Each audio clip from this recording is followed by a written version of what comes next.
Donc aujourd'hui, on va parler des fréquences. En ce qui concerne les diapasons thérapeutiques, les fréquences vont être exprimées en Hertz, ce qui correspond au nombre de vibrations ou d'oscillations d'une onde sonore en une seconde.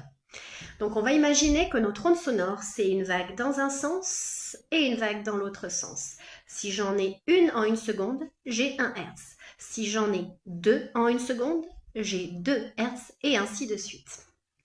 Donc on fait un petit rappel sur nos années collège ou lycée, je ne sais plus trop en quelle classe on voyait ça, mais les fréquences sonores qui sont audibles par l'oreille humaine vont de 20 Hz, donc 20 oscillations par seconde, et donnent des sons qui sont très graves, et ça va jusqu'à 20 000 Hz, donc 20 000 oscillations par seconde, ce qui donne des sons très aigus.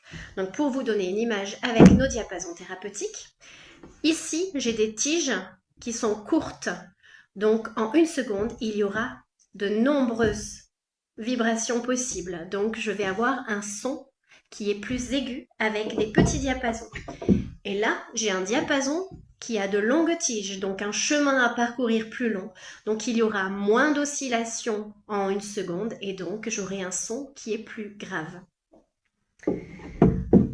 Donc, à ce jour, on a une gamme de diapasons thérapeutiques sur le marché qui va de 24 Hz à 4225 Hz à peu près. Chaque année, il y a des nouveaux diapasons qui sont mis à notre disposition. La recherche sur les fréquences, c'est très active. C'est, selon moi, la médecine du futur.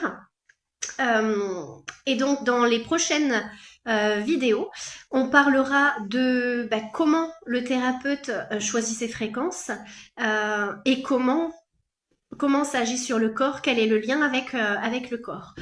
Et on parlera également dans d'autres vidéos de comment créer des infrasons qui vont nous permettre de travailler sur les ondes cérébrales.